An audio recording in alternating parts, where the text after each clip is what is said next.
Ugh. All this friendship over here is going to give the Burger Lord an ulcer. Alright, welcome back, ladies and gentlemen, to the Chupacabra's Lair. I'm your saucy Dracolite, Burger Lord, Chupacabra friend, Larry. And we're back for some more Trove-related adventures today.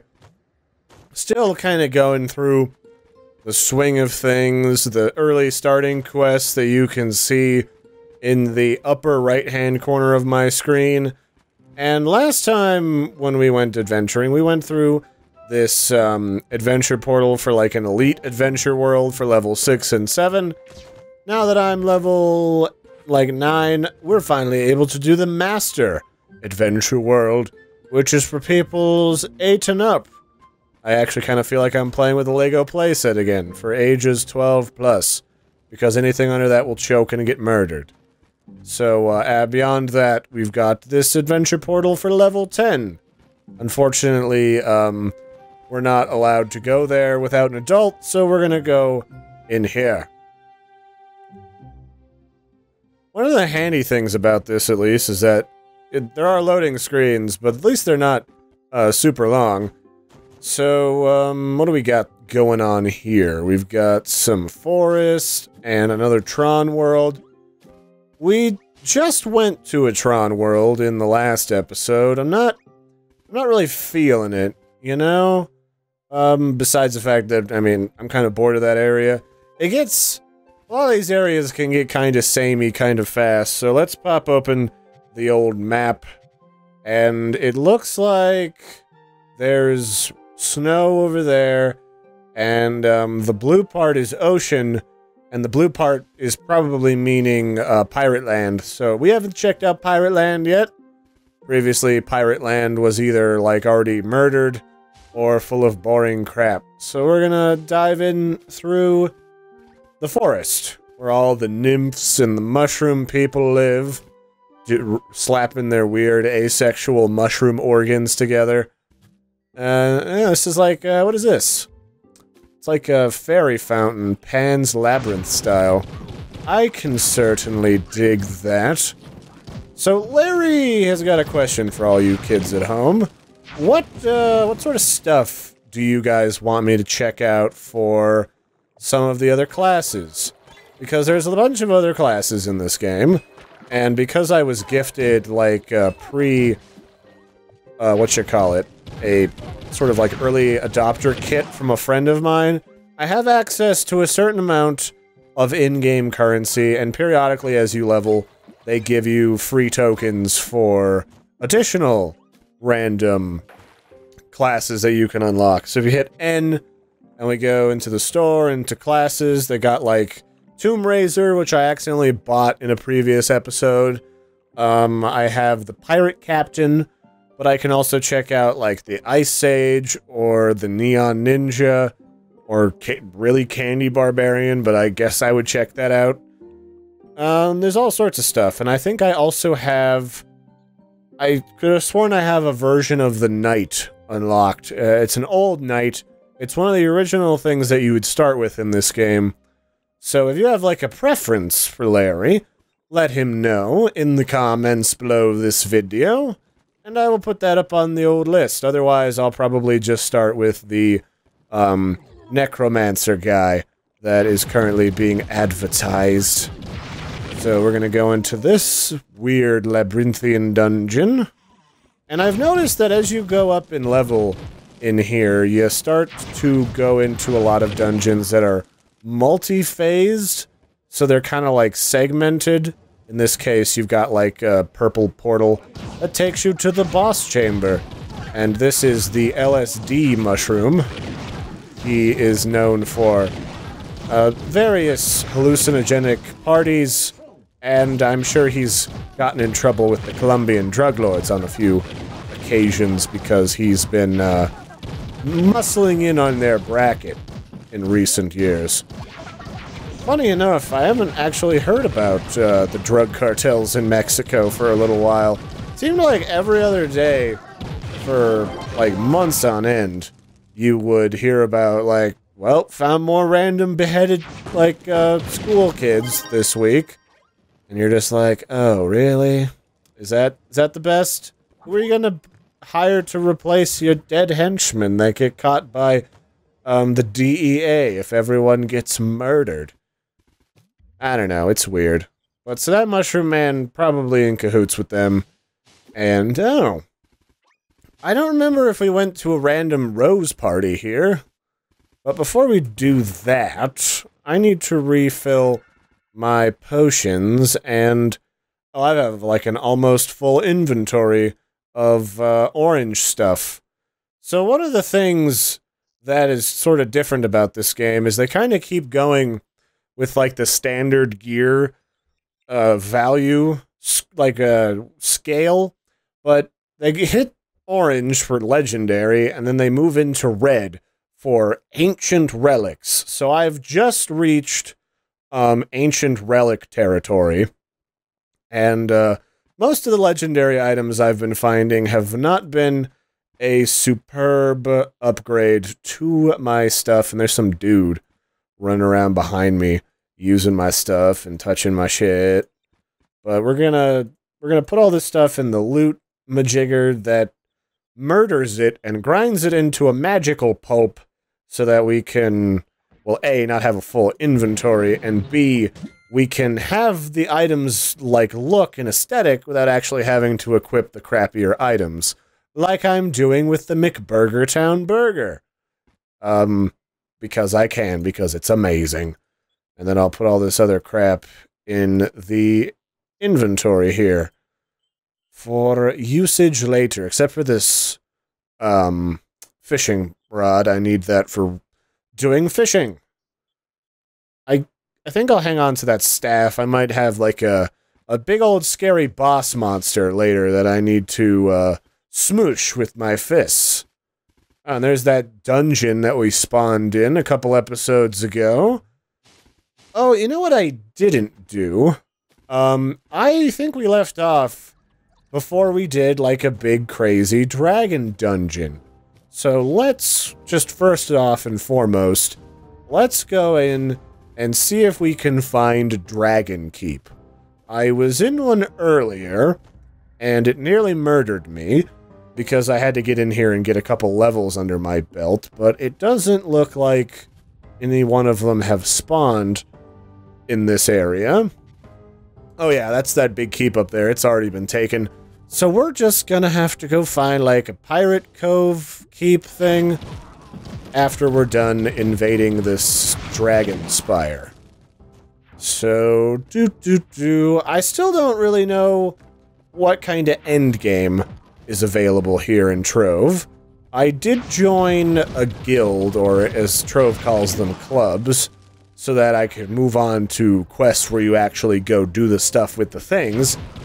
And now I get a quest to go fishing at some point. So that might be a thing that we go do in Pirate Town. So I guess that's where I'll plan to do near the ocean. Dry throat is kicking my butt today, folks. So there will be a bit of throat clearing and murdering random skeletal douches. I gotta say, the difficulty of this game kind of ramps up randomly and hard. Like, all of a sudden, out of the blue.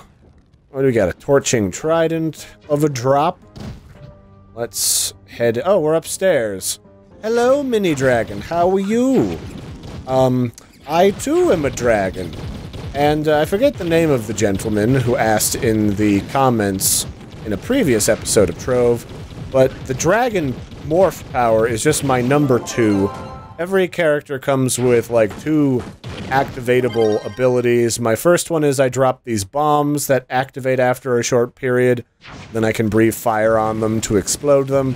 And the other one turns me into a giant murder dragon, which is controlled by that globule of gold on the lower right side of my screen. Or I think that's how that works. And the dragon makes me tankier for a brief period of time, and a whole lot more murdery. And these are both things that I very much appreciate. So that takes care of this dungeon. I don't know if there's a lot else besides dungeon crawling in Trove so far. I certainly haven't seen anything else, like random quests that you can engage in these different worlds. And each world tends to be kind of spread out into different regions, just like this map. But over this direction is a pirate, like, base, and there's a pirate zeppelin there, and we're gonna go invade it because we're saucy Dracolites. Yes. Alright, here we go, getting into Pirate Town. Let's refill my healing potions at the old rejuvenation station. And, here we go, so there's several different kind of weird pirate, dungeons that you can go into. Primary ones, obviously pirate ships with lasers and stuff. Those are a pretty standard go-to, murdering, Polly. Oh, what's this? Treasure Isles Trader. Oh, it's a merchant. We can buy whatever that is, a mount. Alright, so there's more than just dungeons. So that's kind of neat. We've got like a lagoon over here. Oh, this isn't what I thought it was. This is the base, the pirate base, but it's like a treasure island situation as opposed to like a floating Zeppelin tower. Alright, I can certainly appreciate that. Let's go adventure. Hello, Polly. How are you? How are the kids? Have they hatched yet? Well, if not, better get the wife on that. Her big booty is for warming eggs, as you and I both know why you married her. And you're kind of into that. The whole, pretending she's a feathered manatee thing. And here's Krabby Jones. Hello, Krabby. How is your doctorate exam going? Have you become a fancy PhD? Well, hopefully Krabby's doing well. He was having some trouble getting financing for his edumacations. So here's the boss, a pirate parrot, which I guess is appropriate. And this is a new thing that they've been doing to me lately. They drop, like, a Lich's Horcrux, and it sucks out Majibbles and turns it into evil magic or something. It's a little bit different-y, I will say. So, we slayed one of the Parrot Lords. Underneath of your quest thing, for every zone that you go into, it kind of gives you like a running to-do list of all the stuff you've got to murder to clear out a zone. So that makes it a little bit handy for, you know, not getting murdered and staying on task. Because some of these areas, some of the monsters constantly respawn, and you could pretty much just roam around for hours just going back over that stuff over and over again. So, yeah. I don't know if we're gonna finish this episode. I've switched to doing, like, 15-minute segments. There's a... whoa. Holy smokes. There's a pretty decent chance that we'll get a decent amount of stuff done. Let's see. Blow up another bomb on this parrot. Alright. Yeah, I mean... there's definitely a variety of stuff to do as far as, like, terrain and dungeons. And I think some of these are even generated by people, like you and me.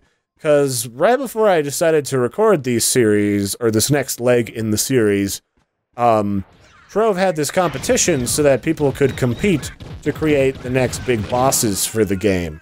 Which, it's cool that they have user interaction that way. So yeah, some of these places are done by, like, your random person who happens to be good at cube art, of voxel art, as it is called, when it's three-dimensional, as opposed to, say, pixel art, which is the two-dimensional version. But, alright, both of you pirates just settle down. Larry's got a date with your boss. Get out of here. I'm going to your boss. Oh, here we go. This is actually pretty neat. I'm down to clan with all this. Whoa! Alright, I'm a dragon. Everyone settle it down. Settle it down, Mr. Pirate Man. I got lots of potions for you, sir. Sir, get out of here with your sauciness. Actually, that didn't work out quite as well as I would hope it would. But hey, we have plenty of potions like I was saying, so yeah, get out of here. And then we got some random jump pads, which make this kind of an annoying affair. There's actually some dungeons that are built entirely around dungeon jump pads, so those are absolutely maddening and infuriating creations of darkness and murder. So, ow, get out of here. Come here, parrot. Wow, these guys have a lot of health. That is just a tad bit annoying. So we'll kill you. So these guys are like cute little parrots, and they're each carrying a laser cannon, which is a little bit neat. I've definitely dug the variety of the dungeons, if nothing else. I can't say that they all feel wholly unique, or like they don't just kind of feel the same as the last 5 dungeons or so. But hey, it breaks up the monotony, and it's certainly a hell of a lot better than it was when I first started playing. So, yeah, we're gonna get back in the swing of things here tonight with a few more episodes. So I've been your host, Larry the Chupacabra. Thanks for joining me for some additional Trove adventuring, and I will catch you next time. Do not forget to like and subscribe and tell your friends, and also, remember, there is that, like, what do you call it? Tell me what, classes you'd be interested in seeing from that lineup earlier of, like, you know, Fey Trickster and, like, the Ice Mage and stuff. And until next time, I've been your host, Larry. Goodbye!